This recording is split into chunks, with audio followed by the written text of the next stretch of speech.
Good morning everyone. আমি রুচিরা চলে এসেছি আপনাদের সাথে শেয়ার করতে আমার জীবন খাতার আরও একটি পাতা। আজ এই মার্চ মাসের শেষের দিক, তো আজকে আমরা এসেছি কলকাতা। আমাদের মেন উদ্দেশ্য কলকাতা আসার আজকে বোনের বিয়ের বেনারসি কেনা। তো তার আগে আমরা যাব ট্রায়াঙ্গুলার রোডে মহানির্মাণ মঠে।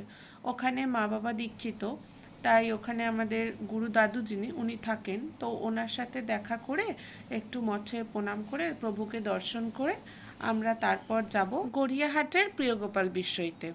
আমরা এখন মঠের ভিতর প্রবেশ করেছি, করে গুরুদাদুর সাথে দর্শন করে আমরা মেন মঠের দিকে এগিয়ে যাচ্ছি।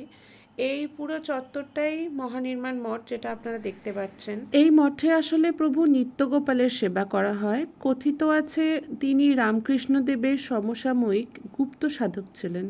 মানে উনি যেখানে সাধনা করতেন এবং সেখানে যদি ওনার প্রচার হয়ে যেত তাহলে উনি সেই জায়গা থেকে সরে যেতেন, তাই ওনাকে ওই সময়ের গুপ্ত সাধক বলা হয়।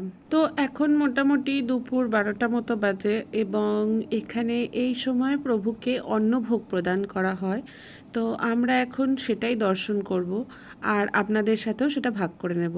মঙ্গল আরতির মাধ্যমে প্রভুকে ভোগ প্রদান করা হচ্ছে।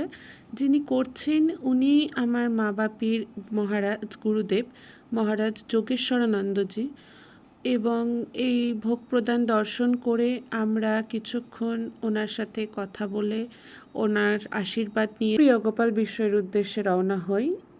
উনি সাক্ষাতে আসতে চাননি ক্যামেরার, তাই সেই মুহূর্তগুলো আর তুলে ধরলাম না। এখন আমরা প্রিয়গোপাল বিশ্বের সামনে এসে গেছি।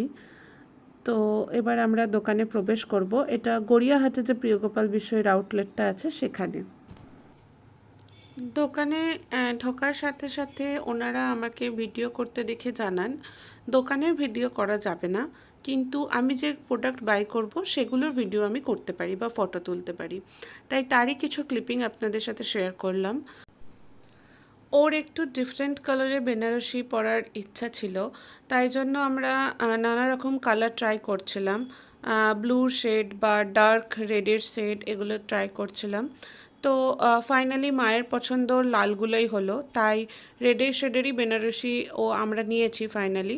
এবং সেগুলো ওকে পরিয়ে ট্রাই করাও হয়েছিল। যে কটা বেনারসি আমাদের পছন্দ হয়েছিল ওনাদের দেখানোর থেকে, সেগুলো ওনারা পরিয়েও দেখান এইভাবে।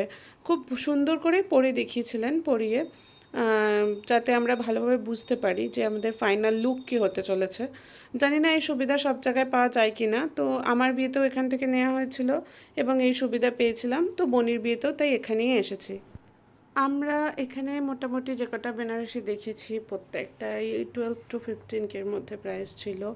এবং বেনারসি ছাড়াও এখান থেকে আরও বেশ কিছু বিয়ের শাড়ি নেওয়া হয়েছিল, কিন্তু যেহেতু ওনারা অতটা সচ্ছল হচ্ছিলেন না ভিডিও করতে, তাই করা হয়নি।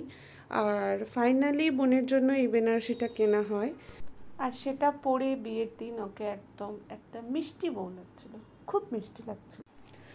আপনাদেরও যদি ভালো লেগে থাকে ভিডিওটি লাইক করবেন, শেয়ার করবেন, সাবস্ক্রাইব করে আমাদের পাশে থাকবেন। ধন্যবাদ।